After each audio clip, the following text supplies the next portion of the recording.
My name is Paul Reiber. I'm a member of the Krenov Foundation board, and we are going to interview students in the program on this last week of the school year.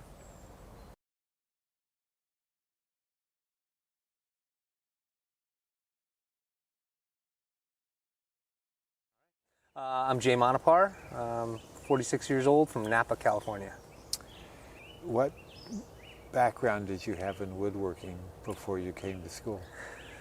Well, I kind of grew up building with my father and my grandfather. My grandfather was a machinist, and then he was in the Army in World War II with the 204 Combat Engineers. He was the platoon leader, so he built Bailey bridges to ferry over the infantry, so they got there before the infantry and got him over. He was actually, his platoon was in charge of ferrying over the 5th Infantry, where the Americans ended up making it into Berlin. So he did that under the cover of night. But he's always been building. He was a machinist, but he's also like a master craftsperson. He could build anything. He built the additions on our house. He was building all the time, so I grew up building with him. And then my dad is an antique restorer, and he owns a lot of properties, so we used to fix stuff. I always worked. But I got into woodworking, like furniture building, when I was in the entertainment business for 20 years before I got into this.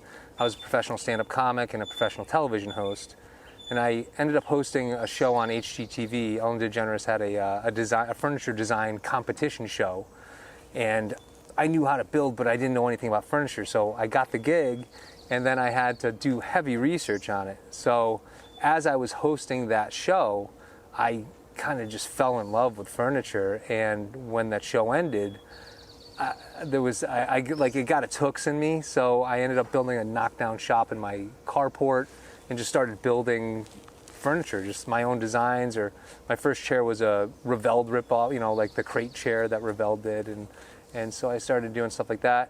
Then I ended up building stuff for friends, pergolas and decks and things like that, and people saw my work and started hiring me, and the next thing you know, I was like, oh, I think I have a furniture business, or a business. So I started remodeling homes and then started building furniture.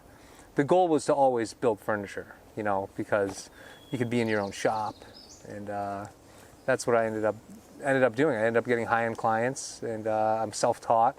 I always surrounded myself with builders that were better than me, just so I could learn. I never wanted to be better. I always wanted to be the worst builder in the room, just so I could learn all the time.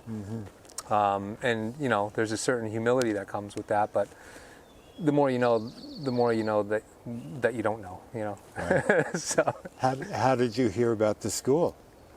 So when I really started getting into furniture, one Christmas my wife bought me 3 books. She bought me Soul of the Tree by Nakashima.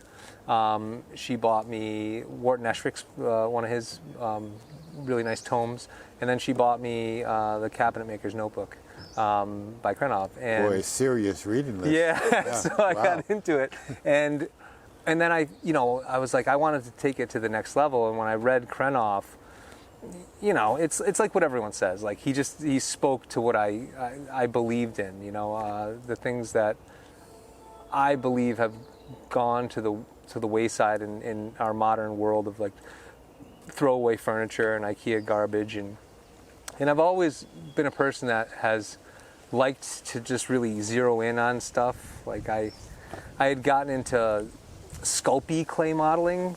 I would take pictures of my brother's kids and do like perfect simulacrums in miniature of them, and they would take 50 to 100 hours in very detailed stuff. So when I saw Krenov's work and like his attention to detail and not paying attention to time or deadlines and doing the work for the sake of the work, that's what struck me.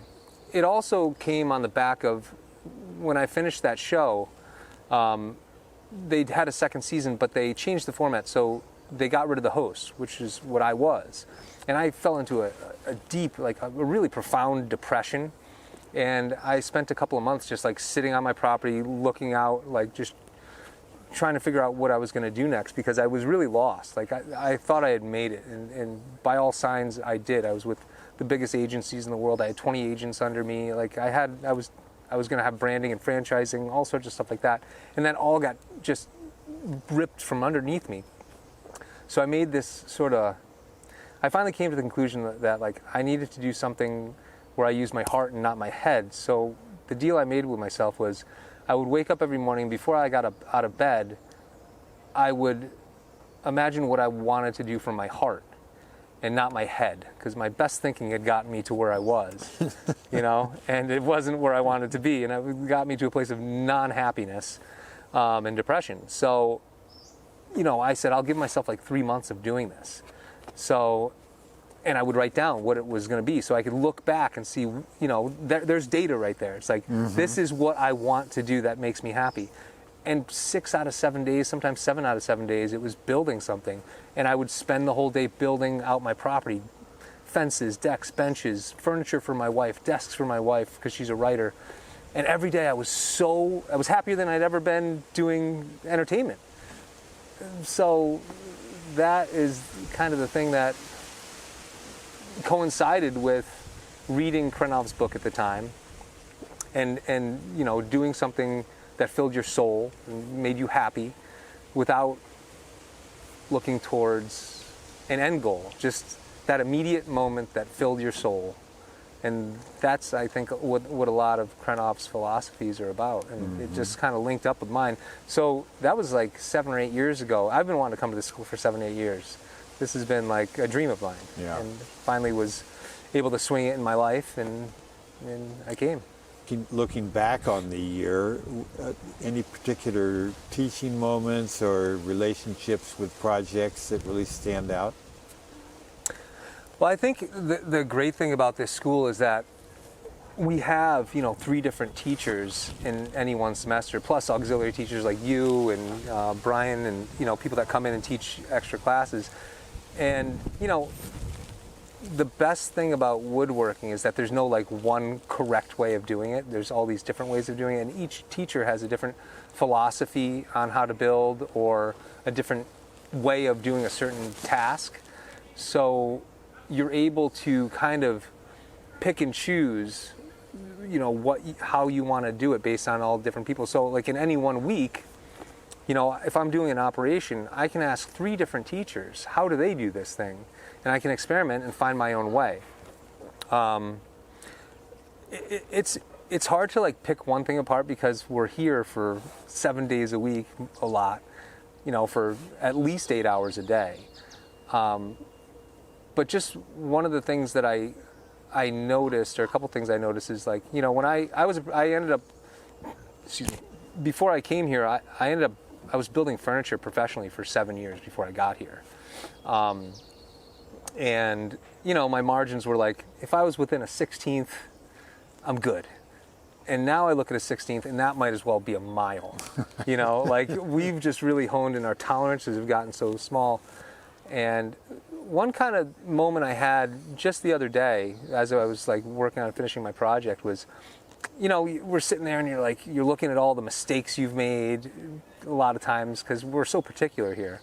But I was putting shellac on just a panel that I'd done with some,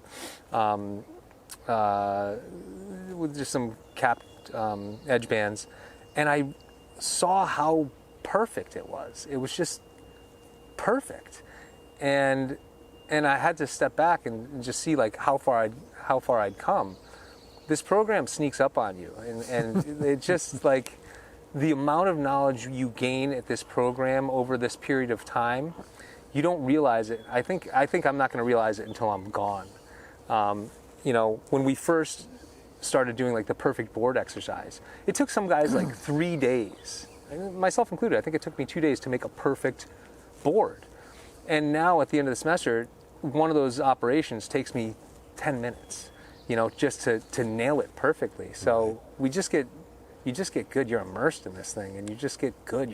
You get the hands, like the hands of a woodworker, like the feel. You know what to do. You know what the next steps are. It's like profoundly liberating and empowering. You can kind of tackle anything. One of my favorite parts about this program is that, I used to build based on like what hinges I had or what limitations I had in front of me. But coming to this program has made me realize the only limitations you have are what's in your imagination. You can do anything you want to do, whether it's metal work, woodwork, leather work. You can do anything you want to do. There's a jig, there's a way to do it. And a lot of times it's a really simple operation. But it's really empowered me to be able to take on any challenge now with less fear. I used to be really afraid moving into every project. Do I know how to do this? Am I going to screw it up? Because I'd have to figure it out alone. And now I feel like I'm going to walk away from this program with, these mentors that are always going to be with me. And anytime I want to learn, if I need to do some specific operation, I'm going to take, like, if it's an artistic form, an aesthetic form, I'll have Laura with me. If it's a practical application to do some really detailed task, Eiler's going to be with me. If it's a super technical, like how you set up this jig and right where to put stuff, it's it's going to be Greg. And then Budlong's been just like this incredible, supportive guy with the most incredible wealth of knowledge, and he's always given me like, yeah, you're going to do it. It's going to be fine, and it just like gives you all this hope, and the fear goes away, Great. Yeah. Great. Well, thank you. Yeah. This has been nice. It's been nice.